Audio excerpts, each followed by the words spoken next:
Bismillah ar-Rahman ar-Rahim. I would like to thank you for attending today, and I wish everyone is doing well. As usual, inshallah, we will start in our session tonight with the introduction, then Viva, then inshallah rapid reporting, then quizzes. I hope that everyone can have a good benefit from this session. Just I want to draw something for like simple strategy that the exam consists of three main or major stages: the rapid reporting and long and Viva. The rapid reporting, I told you, this is the most difficult and most easy one at the same time. Inshallah, you can score 30, and this equal to 8 from 8. Then it will make the other two pathways and the stages much more easier. For the long and Viva, both are give you, when you study, give benefits in both pathways. For the Viva, actually, this what make you more stressed and more tough, the most tough exam in the maybe in the world. You have to keep in your bag. I wish that it's a good bag. I try to draw anything that you have to know as much as you know, emergency imaging and emergency cases, and to be a safe radiologist. And you should have your keys, as I will show you today. And as much as you can have what is called the spotters cases. These three keys and others sure will help you to score as much as in your exam and pass it safely. I will start as usual with some cases, and inshallah, let's see your chat and your so this case, how you describe and what's your differential.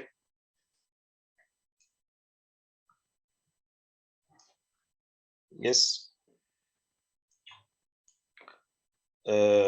spine, then your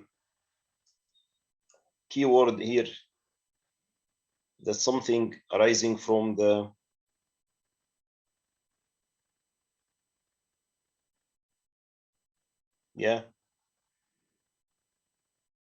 so posterior element, not anterior element.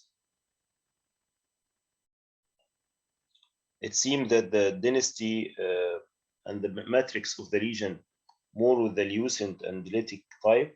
So your differential in your mind will go with something like phygnomachic. If you know, phygnomachic is like title for the Lytic lesions that it can happen in the musculoskeletal. Today we our case is in musculoskeletal. Perfect, Ahmed, Hiba. So good differential diagnosis, osteoblastoma. What else? One of the good clue that study as much as you can the differential diagnosis. Then you can have wide differential diagnosis. Aneurysmal bones is a good differential.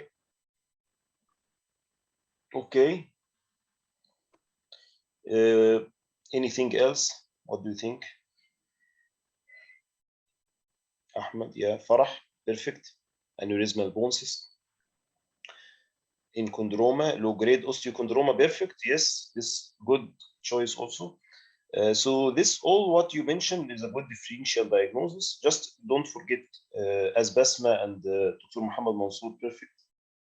Yes, don't forget osteochondroma. Yes, more in the posterior element. Just the clue that would have direct continuity with the cortex and marrow. Sometimes it looks not very typical in the exam, but you should just be minded in the differential diagnosis. This is another case which we usually see this one. Yes, the continuation and the cortical. Be careful that you will talk in the discussion in the Viva about the malignant transformation and how you differentiate it in the MRI. So the question how, yes, the cartilaginous cap thickness in the MRI, it should usually exceed 1.5, yes, centimeters. Okay. Let's go. We'll be more quick. Today we have many stages, so let's start to. So what do you think about this lesion again? Differential diagnosis. And again, how you describe it. Sometimes you gain marks in how you describe, and your good description, especially in the long, they give you basma, perfect, good suggestion, yeah. They give you marks just how you described. Expansile is important, narrow zone of transition, perfect. And lucency inside is mixed, yeah. So I see everyone going with as a good differential osteoblastoma. Also osteoma could be, but usually less in size. Aneurysmal bone cyst, again, one of the differential diagnoses. Yes. In this case, is a spotter or easy one, and sometimes it gave you, yeah, impression to go directly and to mention the answer, but be carefully that usually these cases sometimes it have something else. So ankylosing spondylitis, one of the good differential, one of the spotter cases here with bamboo spine, especially if he show you this also, ankylosing spondylitis, typical. Sometimes it can have fracture. The appearance squaring, yes, perfect. So ankylosing, one of the things that usually they like it in the exam, and squaring of the vertebrae, bamboo spine, and sacroiliitis, and you can check the sacroiliac joint. You should mention something that it is obliterated in this case. Okay. Some of the cases direct, you should be direct and you mention it direct. Some of the cases need from you differential.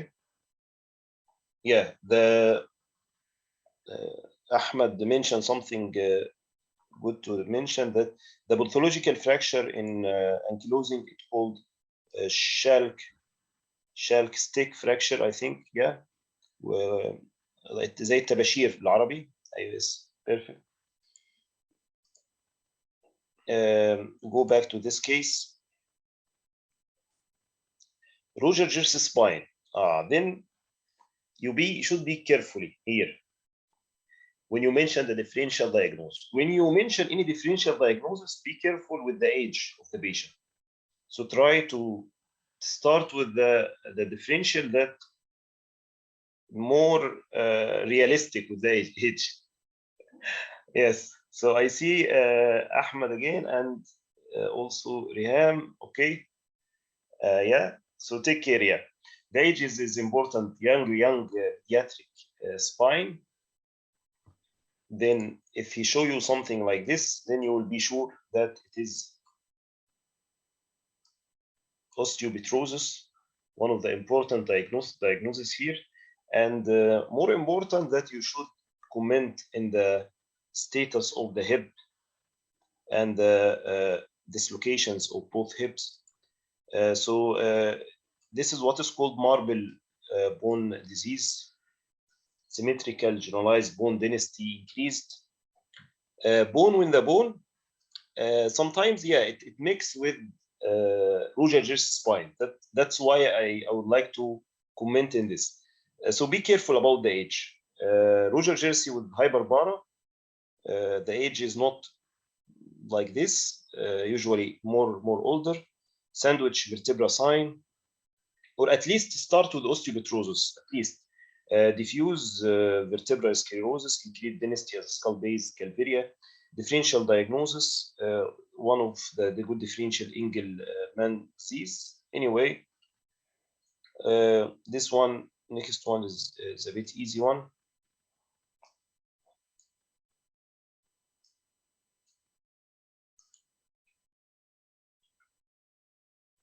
Farah, perfect. Basant, we have, mashallah, many stars today. Chondrocalcinosis, perfect. Mansour, Rania. So, chondrocalcinosis, pseudogout, Cbpd deposition, many names. One of the important title that you should know. It can affect many joints, knee, triangular fibrocartilage. Every site it have differential, so you should be aware of this. Pseudogout arthropathy, it have medial joint narrowing, subchondral sclerosis, osteophyte formation. When you see the chondrocalcinosis, you can suggest Cbpd deposition disease, especially if it have some of the arthropathic changes. We will come to the rapid reporting. I think in the rapid reporting, I think if Dr. Mahmoud agree with me, it will not. Chondrocalcinosis is not of the curriculum of rapid reporting. It is something like acute, like fractures, like I think no. Okay. So differential diagnosis of Cbpd, one of the common differential in the Viva that you will face in the exam. Hemochromatosis, especially in the hand. Gout, it happen with many different articulations. Acromegaly, hyperbara. Okay, so the chondrocalcinosis differential diagnosis, one of the common titles in the exam. Be aware about this. Already we talk much about the spine. Again, another spine. We already mentioned the differential diagnosis. Just it will be important that you describe well. Giant cell tumor, aneurysmal bone cyst, perfect. Del Ahmed, yeah. So cortical thinning, perfect. You will be worried about interruption and the cortical breaching. So you should mention this, and you should see that the cortex is disrupted. But more important that to see the intraspinal extension, perfect, yeah.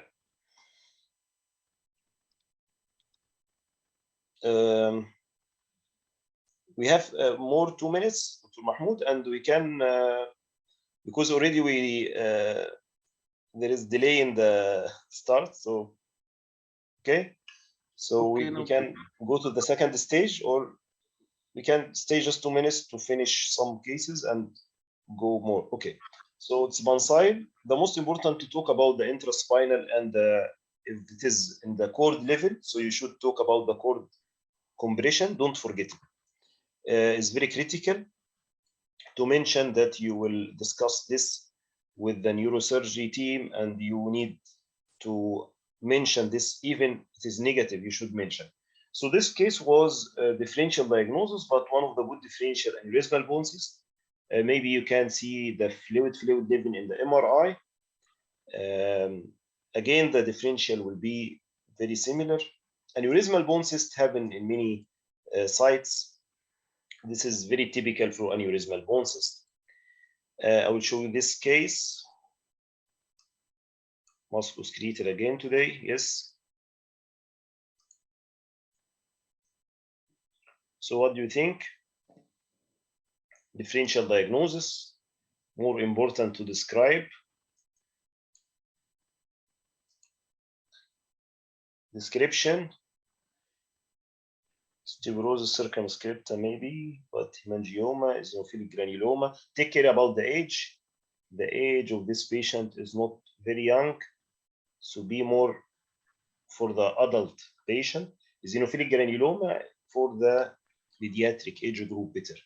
Don't mention it in the better, because the examiner will not be very happy if you do this. Yeah. So LCH, no, better avoid it in the pediatric, in the adult group. I think this patient look adult, can see the skull. So differential diagnosis, good, codicea, perfect. Hemangioma, chondrosarcoma, perfect. And but don't forget metastasis, please. This patient was chondrosarcoma, yes. Chondrosarcoma is not very typical to have this, but it can have with the presence of calcification, as the osteoid matrix inside have calcifications. It can be primary or secondary. Secondary, like which case? Chondrosarcoma. If this patient have previous, yes, previous, if skull patient, usually it can happen after Paget, yeah, Paget, or osteochondroma or enchondroma. Perfect, yes. Don't forget Paget. They have one case in the lung before it was Paget and malignant transformation with chondrosarcoma. I would like to finish with these two cases quickly, then we can start the Viva simulation. So this patient have this lesion. In the MRI, he will ask you to talk about the sequences. So you should be familiar with the sequences. When I was in the exam, he asked me to explain every sequence, what it is and what it was. Like he asked you, yes, T1 and pre-contrast or post-contrast. Be careful about this. Perfect. Yes. This is one of the nice differential. So you can see that this patient, one of the good things that what's called target sign in T2, it is unique for the neurofibroma. The idea that the dense collagen and fibrous tissue is central, and the myxoid matrix, it is in the periphery. So this is the good thing here. Target sign. I think I will just take one more case and finish just this introduction for some quick cases. I think it will be this one. Again, the description will be important to mention for this patient. So the description, what do you think? Radius and ulna, what happened? Yes. So there is Lucent lesions, and there is cortical erosion, some expansion, thinning. There is mixture density between lytic and also here is increased sclerosis. Differential diagnosis will include, you will be fair about osteomyelitis. Okay, nice. Non-ossifying, no, because the appearance is not very typical, but mention it late, Basma, okay? Subariosteal hemorrhage, you will be worried about this, so good to mention. But again, start with the thing that is more critical, like the infection and the malignancy, then go in the least likely. This case was surprising. In the MRI he did for some reason that they asked to do MRI. It will be the next step in this case, and this was the sequence of MRI. So what is the sequence? He will ask you. Then what do you see?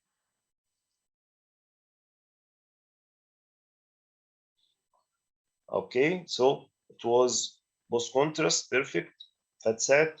So there is some enhancement, and this lesion take some enhancement in the delayed phase.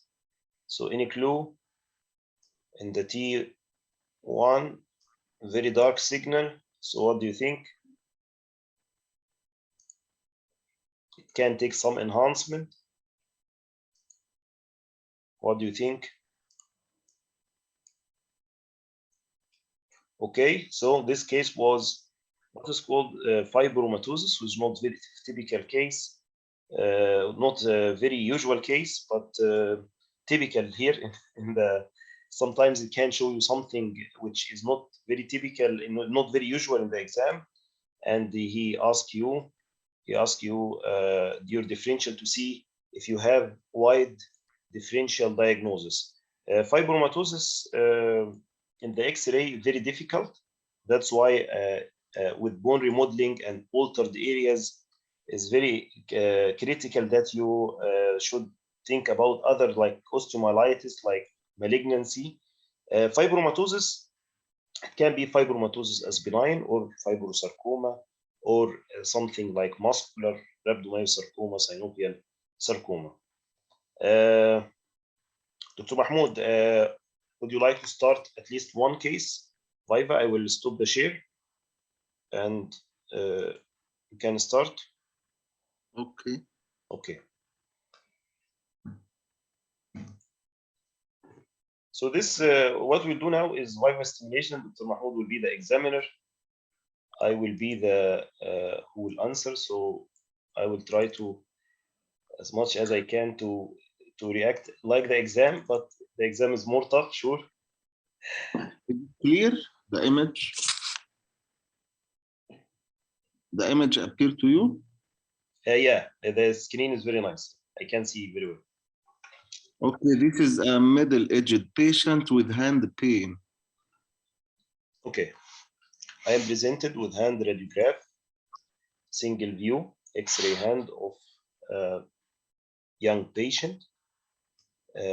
She have abnormality in the second and third phalanges. The distal interphalangeal joint and the adjacent to the joint spaces, there is bunched out lesions. We can say erosions, overhanging margins, and the joint spaces are preserved. There is no soft tissue deposition. I cannot see any bone injury. Differential diagnosis will include gout or pseudo-gout. I cannot see any calcification in the triangular fibrocartilage, and I cannot see any osteophytes projecting from the second or third metacarpals.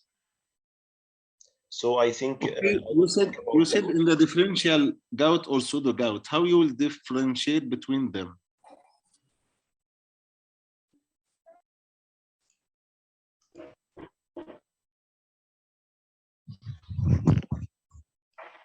sorry about the interruption. Yes, thank you.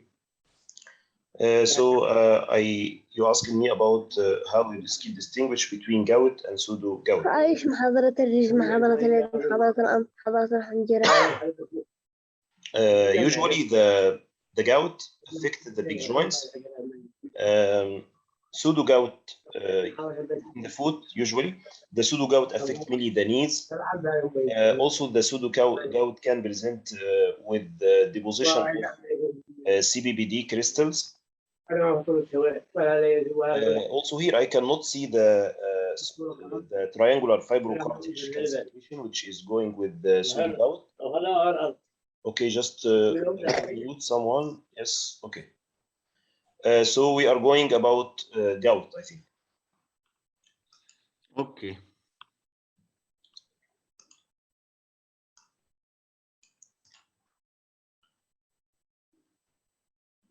This image is clear? Yes. Okay, this is an adult patient has abdominal pain. I'm presented with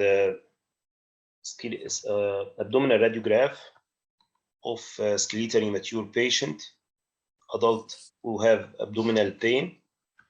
I can see that there is increased lucency within the upper abdomen.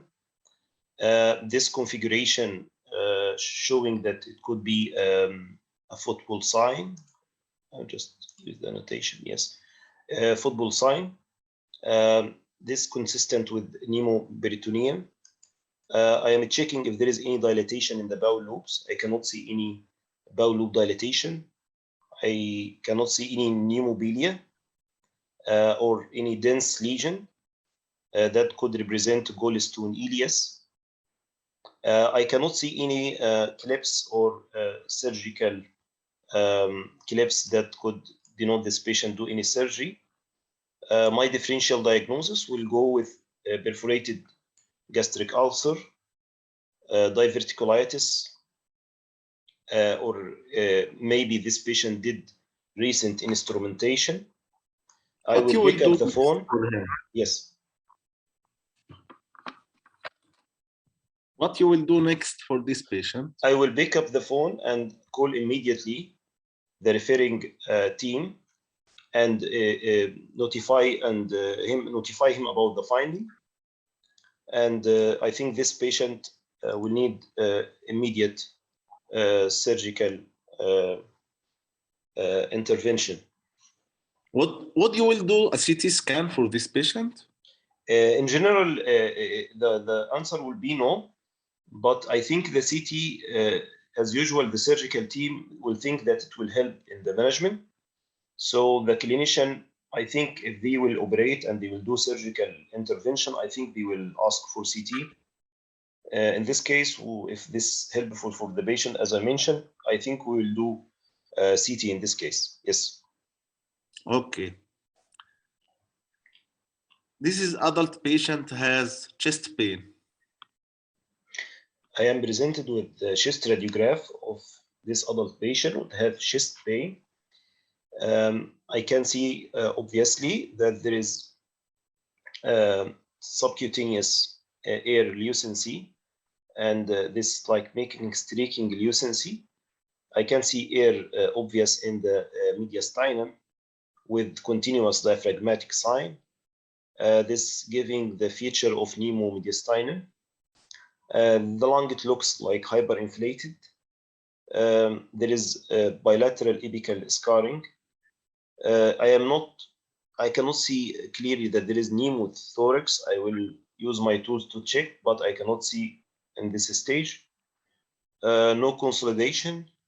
I cannot see any fraction in the bone or acute bone injury. I think my differential diagnosis will go with ruptured esophagus. As I see that there is lucency going retrocardiac, and this cause, I think this could be Boerhaave syndrome, or traumatic rupture also of the trachea or the bronchus. In such case, urgently, I will inform the clinician. What you will do next? After I will inform the clinician urgently, I think maybe it depends if he will need CT or not, but in most of the cases, I think maybe it will be discussion with the surgery team. But I think CT could be helpful in this case. Okay.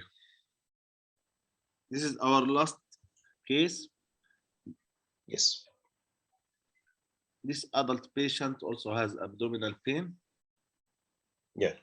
So this patient, I'm presented with this patient who have abdominal radiograph. He presented with pain. I can see clearly that there is dilatation in the small bowel loops, and I think also there is dilatation in the large bowel. In this case, if there is dilatation in both, I will be concerned about the free air. I will check the areas if there is any free air in the abdomen. I cannot see any free air. Then I will check if this patient have the cause. I will search for the cause in the film. So maybe it will be the obstructed hernia. I can see that the bowel loop go through the left groin in the left side. So I will check this case carefully, that it could be that obstructed left groin hernia, and it could be the cause of the bowel obstruction. I will be concerned also about the ischemia, bowel ischemia. In this case, I will immediately inform the referring clinical team about such findings. What signs of bowel ischemia? I will start with the pneumatosis coli, and in general, I will check if there is any free air. Also, the characters of the bowel, if it is featureless. Also, if there is any portal vein gas, or any lucency projecting of the liver in the plain film. Okay, what will you do next? I think CT will be very helpful in this case, and I will check more carefully in the signs of bowel ischemia in the CT. Also, I will check reduced perfusion of the bowels, and if there is any pneumatosis, which will be helpful in such case. Okay, thank you. Okay. تعلق الأول دكتور محمود على الفايفا سيميليشن، تحب تعلق؟ You can comment.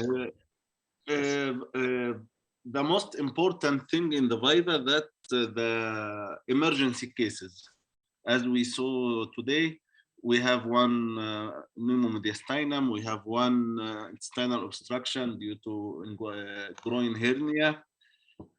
These are red cases. If you fail in one of these cases, you probably will fail the exam. So it is so important to kill these cases. The negative findings are most important also, like positive also. Like what you said in the last case, in the small bowel obstruction, there is no pneumoperitoneum, no portal venous gas, no pneumatosis in the herniated loop. You should also mention all of this to the examiner to show up yourself. He wants to make sure that you are a safe radiologist. Yeah, so you need to be fast, and you need to be to kill these emergency cases.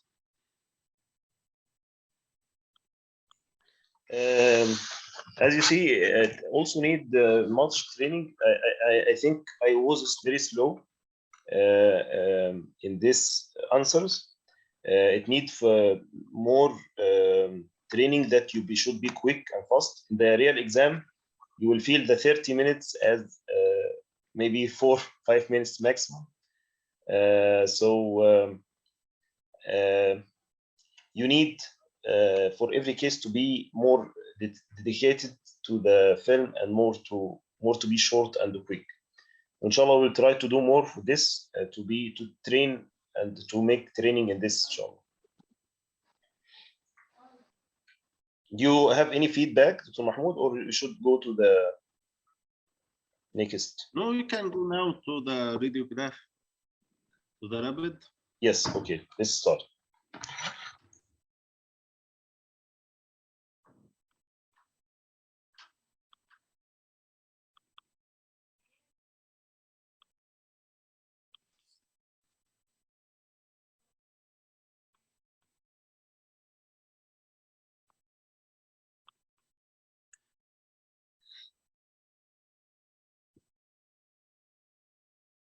Okay, I can start now. Yes, yes. Go through. Okay, today we will continue our talk about the plain radiographs for the rapid reporting section, and some also for the Viva preparation. I hope it will help you. Today we will talk about the spine and pelvis. Again, as we said in the last lecture, that as a radiologist, you need to be more concerned with the details for the radiographs, not only for the obvious fractures and obvious abnormalities. And also you should train yourself to make your own checklist and your own scheme for viewing each radiograph. And you should also be aware of your weak points and you train on it. And you should see as much as you can for of the radiographs to train your eye to catch the abnormalities fast. Our content today We will talk about the spine first, on the cervical, then thoracic, then lumbar, vertebrae. And at last, we will talk about the pelvis briefly. This will be a rapid review. We will not cover all the things, all the pathologies. It is hard to do. So you should go by yourself to the books and the websites and train yourself more. Okay, our friends, today will be the alignment of the vertebrae. Every study we will see there is 3 lines we should track, the anterior and the middle and posterior lines. We should also trace every cortex for each bone. And the most important thing for the emergency cases, we would check for the stability and spinal cord affection. We will start by the cervical spine. This is a brief anatomy. This one is the C1 and C2 vertebrae. This is the gold standard in the cervical radiograph. We should check in every one. Here you see in the lateral view, this is the C1, the anterior arch of C1 has a bean shape, and this is the posterior arch. Then this is the C2. It has an elongated process named the big. The distance between the big and the anterior arch of C1 should not be more than 3 millimeters in adults and 5 millimeters in children. You should also trace the anterior part and the posterior part of this big. There is no cortical steps or any fractures. You should also check the what is called Harris ring here. This one I will show you on the plane radiograph itself. This one should be intact, not fractured. Okay. This is the frontal view of the C1 and C2 vertebrae. This is the C2 and this is the dens. This is the lateral masses of C1. You know this is the lateral line between the lateral mass of C1 and the lateral part of C2. It should be aligned together, no steps. And the distance between the lateral masses of C1 and the dens should be equal, but sometimes it is not equal, not exactly equal, but no problem. Here is on the plane radiograph, the anatomy again. This is the C1, this is the coffee bean of the anterior arch of C1. This is the dens of C2, and this is the Harris ring. See, it is intact here. It should be intact in all the radiographs. And this is the alignment of C2, C3. This is the hyoid bone and soft tissue. This is again the frontal view or open mouth view of C1 and C2. This is the lateral mass. This is the big, and you know this is aligned laterally, no steps. This is the alignment of the old cervical vertebrae. This is the anterior longitudinal line and posterior longitudinal line and spinolaminar line. We all are here. This is the prevertebral soft tissue space. Till the C4, it should be only less than 7 millimeters. From C5 to C7, it can be up to 22 millimeters. And this is also detailed anatomy for the radiograph. This is the facet joint, and this is the lateral mass. Okay. Take care for each cervical radiograph. You should, as we said in the last lecture also, you should trace every cortex. Here you can detect a mandibular fracture. Sometimes you can detect a lung apical mass or pneumothorax. So don't miss that. On the lateral radiograph, it is very important to count till the C7 and T1. Sometimes there is hidden fractures here, not seen on the radiograph. This what is called a mesh effect. This is air shadow. As we said also in the mandibular radiograph, to differentiate between the air shadow and the fracture lines. Here also, this line is air shadow, not a true fracture lines. You see here can come in the tip, can come on the base. Here it is longitudinal. This is from the incisors, the tooth, the frontal tooth. So be aware of it. Another thing you should be aware that in elderly patients, osteoporotic changes like osteophytes or calcified ligaments, you should be aware also, not to mention as a fractures. Now we will go to the fractures of the cervical vertebrae. This is the C1 fractures named Jefferson fracture. You see there is a lateral displacement of the lateral mass of C1, not aligned anymore with the lateral border of the C2. And here you see the distance between it and the peg are increased. Another thing you can detect that the distance between the dens and the anterior arch of C1, we said that it should be less than 3 millimeters in adult. Here it is increased. The most common cause here is a rheumatoid arthritis. We should inform the referring physician about this finding, because if this patient will undergo any surgeries, the anesthesia doctor should be aware of this, because if he go to intubation, he can compress the cervical spinal cord, and this will be a very dangerous process to the patient. Another sequelae of the rheumatoid arthritis patient is called a basilar invagination. You see here the dens will go into the skull through the foramen magnum. It will compress the spinal cord and the medulla. It is emergency also. Here in the open mouth view, this is a rheumatoid patient. You can see here the lateral mass of C1. There is erosions here and not smooth like in normal patients. You can see here the lateral masses are totally not seen, and the dens here has many erosions. There is a differential for this radiograph, like metastasis in the C1, the lateral mass. Don't miss it. Another type of fractures here is the C2, the dens, the odontoid peg is fractured here. You can see the anterior line and posterior line are broken. The Harris ring also, it is broken. So it is emergency, it is dangerous fracture. Here again, the normal Harris ring.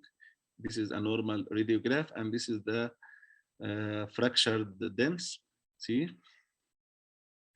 This is open mouth view for the dens fracture.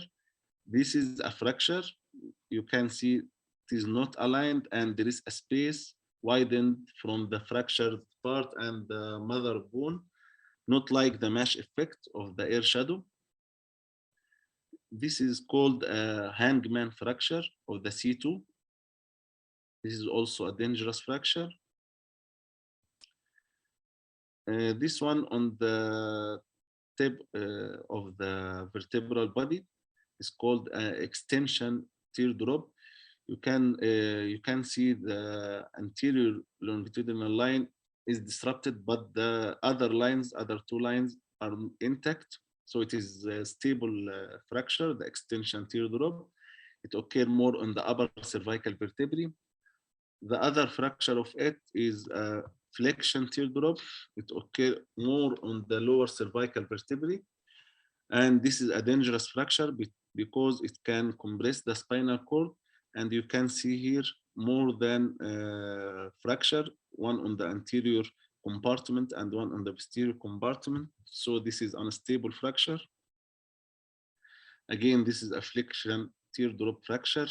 Here you can see the fractured part. It seems to be like the extension teardrop, but again, you should check the other lines here. The posterior longitudinal line is disrupted and the spinolaminar also disrupted. The facet joint is widened, so it is unstable fracture. Another simple fracture, but sometimes it is missed. that the spinous process fracture, especially if it comes on the lower cervical vertebrae, you can easily miss it. Again, this is an extension teardrop fracture here. You can see the posterior longitudinal line is intact, only one line is disrupted, so this is stable. But don't miss the spinous process fracture here in the lower cervical vertebrae. In the rapid reporting exam, only one fracture will come. But in real life, you can face anything like this. Even in Viva, it can come. Multiple fractures radiographs can easily come in the Viva. So don't miss and don't satisfy your search by finding only one pathology and ignoring the rest. This is inadequate lateral. As I said before, you should count all the vertebrae. This is C1, C2, C3, C4, C5, C6. Where is the C7? It is not seen. You should re-examine the patient and redo this radiograph. When we did it again, there was a fracture and the C6. We can easily miss from the first radiograph. This is a simple vertebral body fracture here in the C4, decreased height. Another dangerous type of fractures we should be aware is the perched facet. You should check the facet in each vertebrae. This is aligned facet joint. This also aligned, this aligned.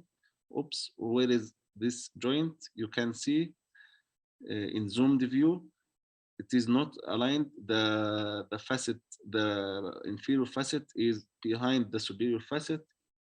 And you can see here, there is more than 25 to 50% of displacement. So this is unstable and dangerous fracture. Another example of it, you can see here. Also, this is the displacement, more than 50%. This one is only unilateral facet dislocation. You should be aware of the difference between it and the bilateral. You can see here only one facet is not aligned, but the other facet is aligned and the displacement is less than 25%. Here again, a comparison for both unilateral and bilateral. See, there is mild alignment still in the facet joint and the displacement is small. Here the displacement is more and both facets are interlocked. We will take some lesions in the cervical radiograph. The first one here is the soft tissue increased size. This may be due to perivertebral hematoma or perivertebral abscess. This is also a dangerous sign. Here you can find early lucency in the perivertebral space. It is not an abscess. The abscess will be localized, but this is diffuse early lucency here, mostly due to esophageal rupture. You can also find a metallic foreign body here in the esophagus. This one is example of ankylosing spondylitis. You will see ossification of the anterior and posterior longitudinal ligaments, what is called a bamboo spine. This C2 is expanded, the posterior arch and the vertebral body itself is expanded. The first differential here should be aneurysmal bone cyst, and you should go for further imaging. Another example here is TB spondylitis. This vertebral body is collapsed, but the discs here are intact. Another one is lucent, multiple lucent lesions. You can see in the C2 and C3 vertebral bodies. Also, you can see here in C4 and somewhat on the C5. This is according to the clinical context. If the patient has a previous history of breast cancer, so you should go with meds and restaging for this patient. If the patient is older age, you should check for multiple myeloma. as we said, take care for the lung apices in the cervical radiograph. Here we can see this is a right apical pneumothorax. This is the pleural line. Here also we can detect a left lung apical mass. It is very dangerous to miss these lesions. Here also we can detect a left clavicle fracture. On this lateral radiograph, you can detect a mandibular fracture. So please don't miss. Now we will talk about the thoracic spine. A brief anatomy also. This is the AB and this is the lateral. This is a dedicated spine views. It is not seen clearly like this in chest radiographs. Here in the annotation, you can see the alignment and the disc spaces. You can see here the pedicles. Each vertebra has 2 pedicles. You should check. Also, you should check for the paraspinal lines. Sometimes there is masses or extramedullary hematopoiesis. On the lateral here, also you should check for the alignment, the anterior and the posterior longitudinal lines, and the vertebral heights not compressed.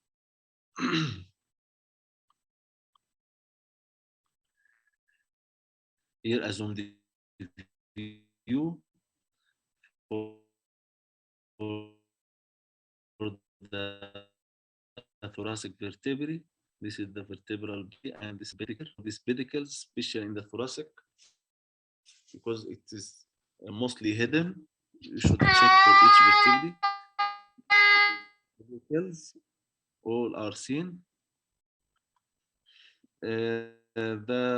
The fractures in the thoracic vertebrae is not so common, but we can find here the wedge fracture in this thoracic vertebrae, loss of height.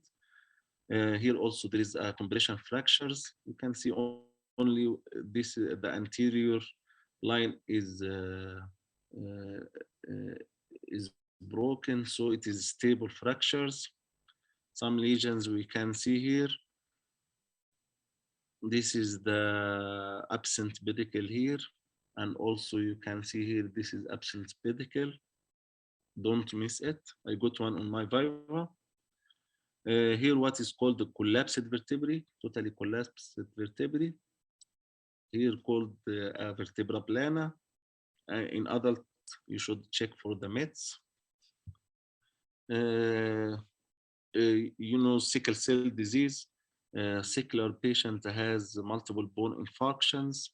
So if you zoomed here on the thoracic vertebrae, you would see that H-shaped vertebrae here, and superior and inferior in the plates are H-shaped vertebrae.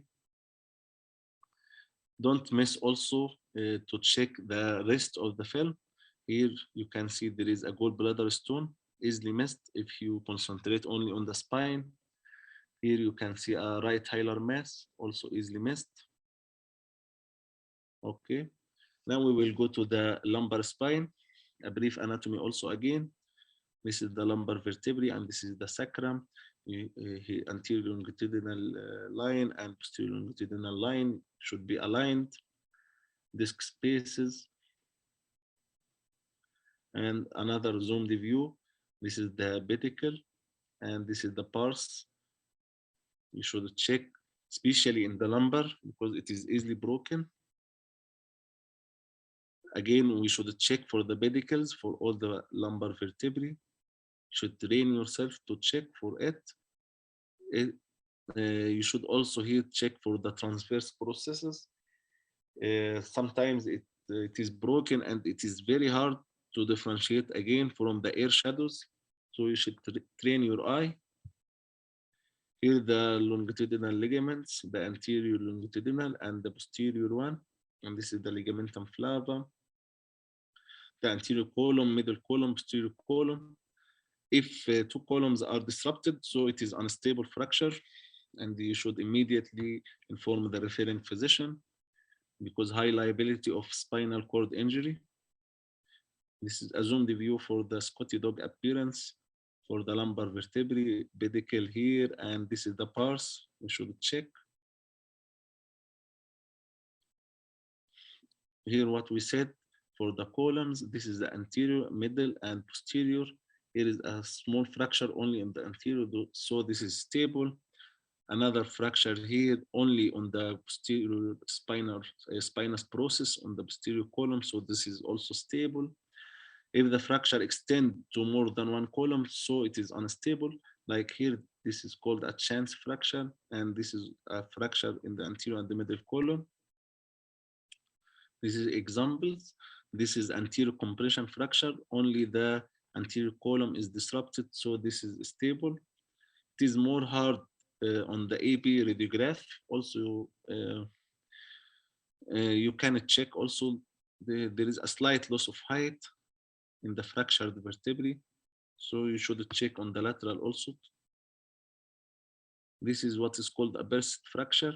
The burst fracture, the anterior and the middle columns are disrupted. You can see if you draw the line of the posterior longitudinal ligament, there is a bony part compressing the spinal canal, so it is dangerous.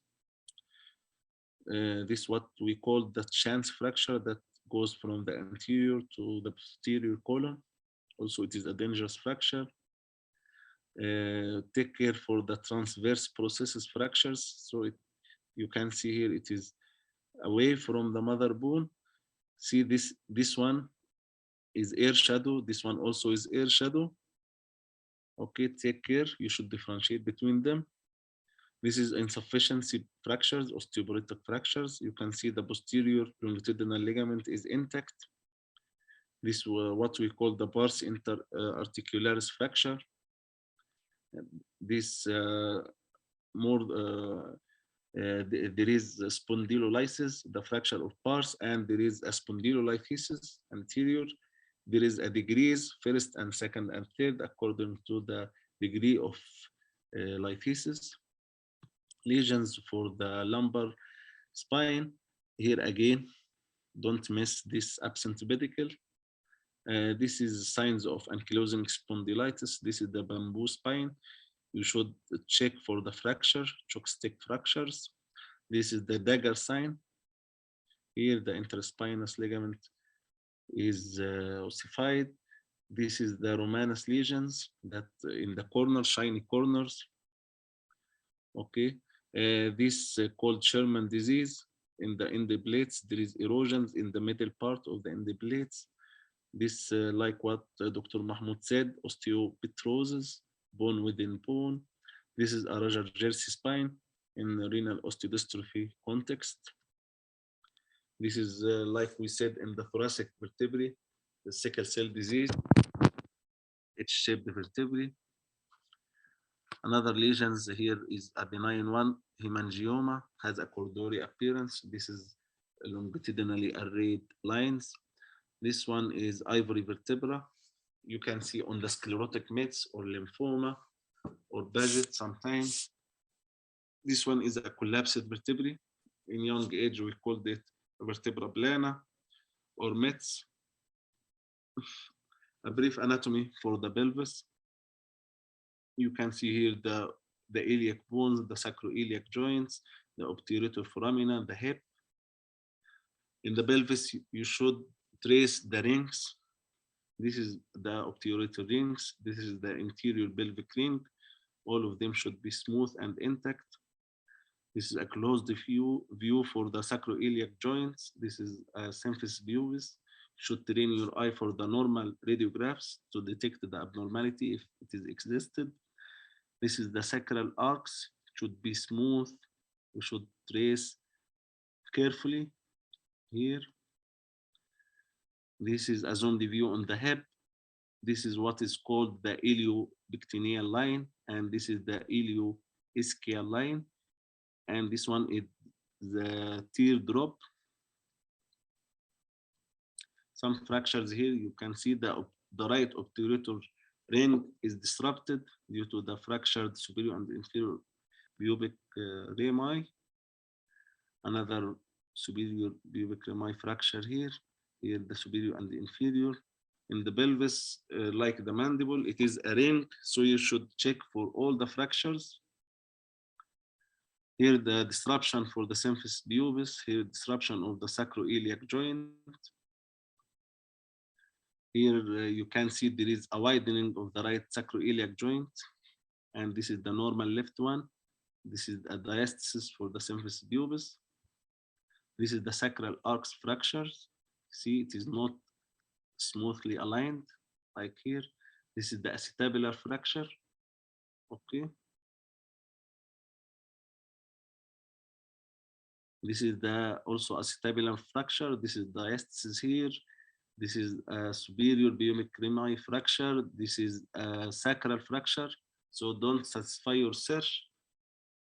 Again, there is a right iliac fracture here, right superior and inferior, left superior and inferior biomic cremi. This one also left sacroiliac joint is wide.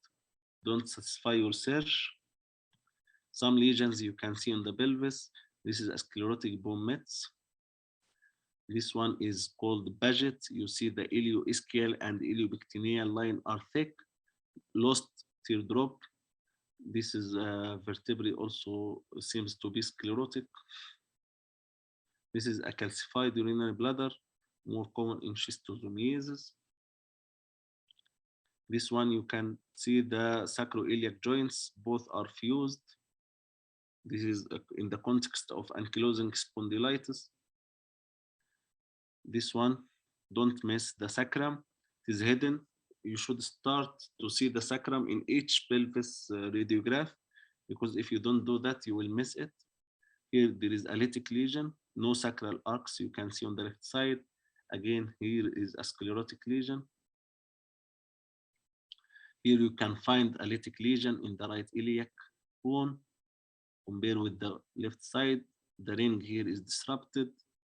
Here you can see a small lytic lesion in the left iliac above the acetabulum. Don't miss these lesions. The rest of the pelvis, we will discuss the avulsion fractures in the pediatrics, and we will discuss also the hip and femoral abnormalities on the lower limb section. I hope this helped you in your preparation. Thanks to Dr. Mahmoud again, and thanks to all of you, and have a nice time.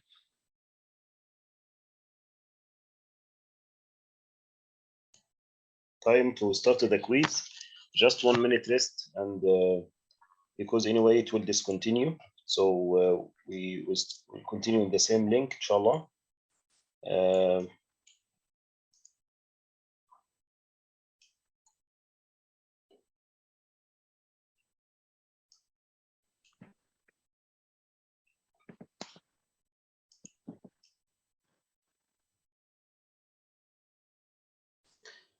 So we come back. We don't have much time, but just to try to apply what Dr. Mahmoud mentioned in the presentation, which is very interesting and very amazing, mashallah. And as usual, he prepared it very well. So let's go with our stars today. And we are in rapid reporting, so be careful. So we change the strategy now. It is not the first session, it is the last session. So we are in rapid reporting. Yeah. So see here, you can see carefully that there is a fracture. I don't know if it is clear or not, so I just try to show you. The fracture is here. Is my mouse, yeah? Apparently here, yes. So the fracture, okay, is a bit, yeah, L1.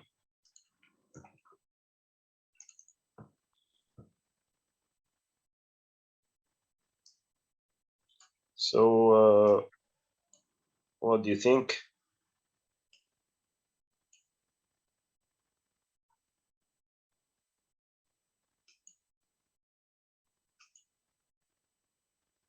What do you think?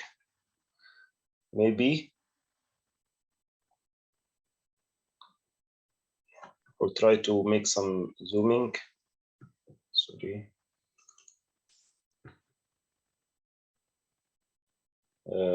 My computer is a bit slow. Yeah.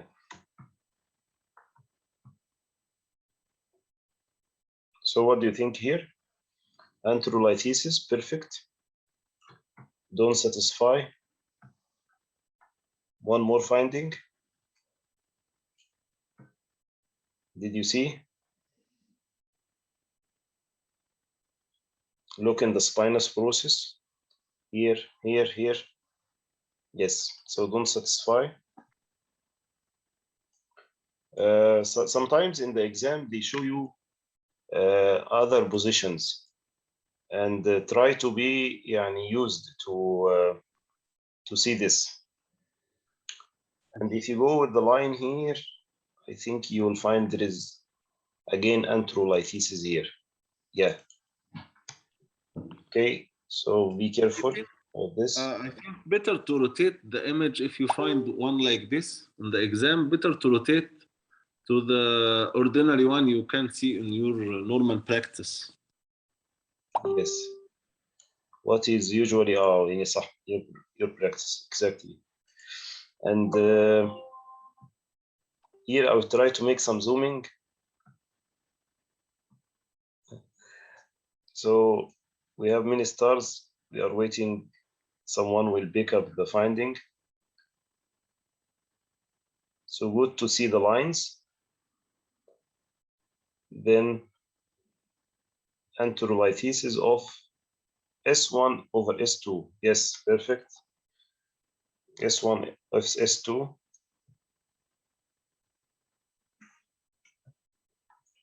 I'll try to help you to show you the abnormality. We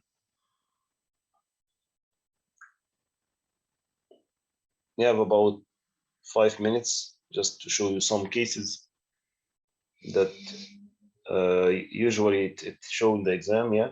So atlantoaxial subluxation, the distance here increased. So this is typical case of atlantoaxial subluxation.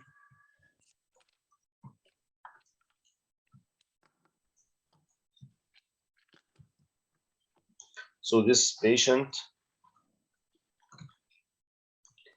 with anterior column, middle column, and also maybe posterior column, we are talking about Perched fracture, perfect. Perched fracture. And one of the difficult شوية in the exam that you should be to be used to check the EB and to check the vertical distance of the vertical height of the vertebrae in proper manner. And here you can note that there is discrepancy in this one. So again, there is fracture of L1. But don't fear from these radiographs. In the exam, it will come on the lateral and AP views. It never come in this AP only. Yes. Maybe in Viva it can come, but on Rapid, never come like that. Yes.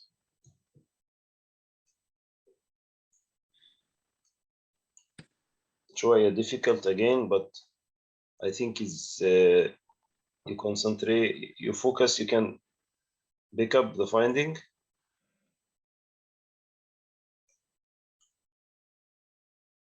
So the distance here is asymmetrical.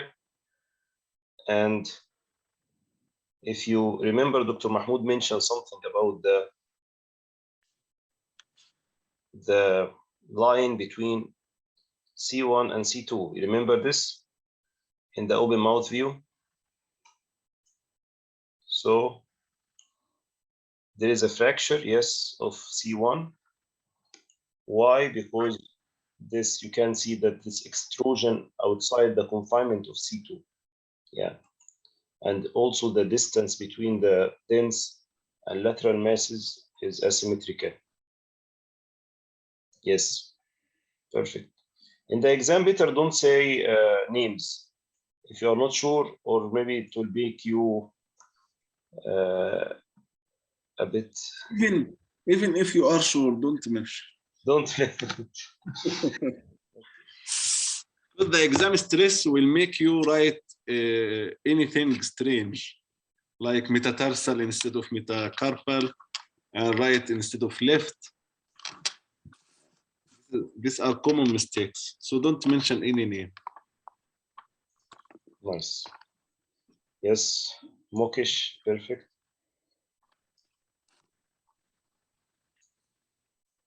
This one need some zooming. I will try to make it.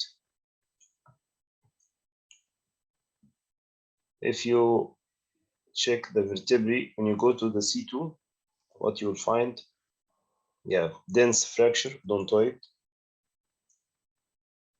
Again, odontoid fracture. Okay.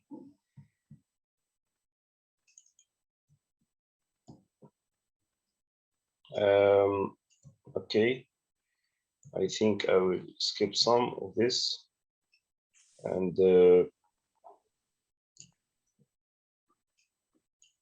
okay.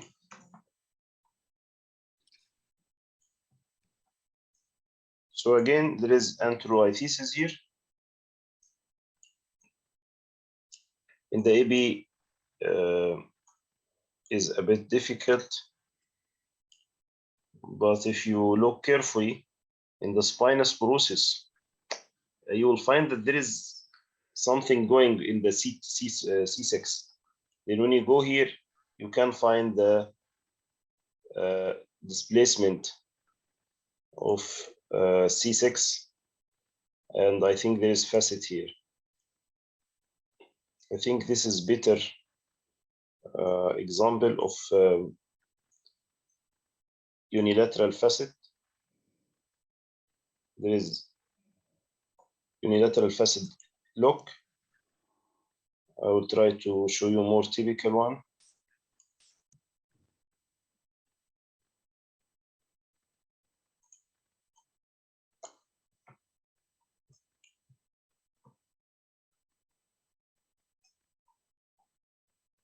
So again,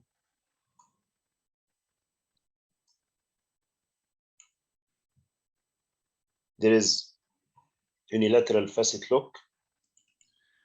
See, you can distract it here by the osteophyte fractures. It is a common radiograph on the rapid reporting that you bring a distractor film. You are distracted here and you are saying this is a fracture, not a fracture, and you miss the real pathology. This is projection, it is not real. If someone asks about this, no, it is not. I will show you the odontoid because if you go back a few slides, I will show you the odontoid, how it looks when it's fractured. For example, this one, or you can see the misalignment here, or this one. For the odontoid fracture, even subtle, you will find that like there is malalignment. So it's not difficult like the facet. Facet is more difficult. This one, I think maybe again compression fracture. This one, yes, you can see the AB. That's what Dr. Mahmoud also mentioned. That is a bit difficult, but if you concentrate, even with the gaseous distension and the colonic loading, you'll find the lower end plate here is veiled. You cannot, but here you can see that the height is reduced compared to this one, which is clearly visible. So in this case, you can go through this. As he mentioned in the Viva, he can show you something like this, and the maybe more wide abdominal radiograph. Then you will be tired from searching. Then finally, it is this one. But I think in rapid, if it come only abdominal radiograph, EP like that, yeah, I think better not to overcall fractures like this. Yes. If he wants you to diagnose a vertebral body fracture, he will bring both the lateral and the EP. Yeah. So because we are afraid from the overcalling in the rapid, so don't rely on it only, on the AP only. This example for chance fracture.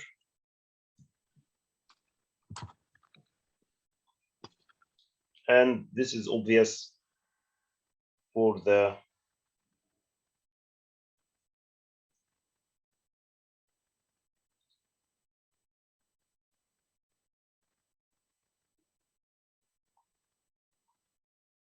bars fracture. Is it bars fracture, do you think? Anterolithisis, yes. And lithisis, yes. If you mentioned only this is a pars fracture, I think you will get only half mark. Yes. So you should mention anterolithisis as well. A lot of examples for compression fractures. Already Dr. Mahmoud mentioned. Maybe this one, it will be interesting.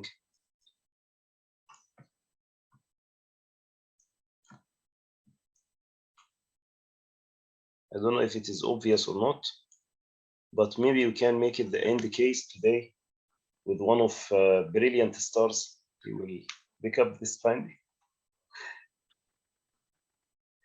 Yeah, what is in the prevertebral soft tissue? Yeah, what is it? Yes, so there is a foreign body. Yeah, foreign body, perfect. So we have many brilliant stars today. So I think we can come to the end of session today. I hope it can be helpful. And I think if you give us your feedback, we will be also thankful to you. And inshallah, we can continue next Sunday. And I will send you also the link of the feedback in the chat. And have a good night and enjoy. And may Allah make it fine for everyone and beneficial for everyone. And it's important also to mention that to make a good niyyah or intention before you study for this, because you will spend much time in your life studying and making this so make something that it give you inshallah ثواب أو فضل your life. Thank you for all and have a good night. Assalamu alaikum.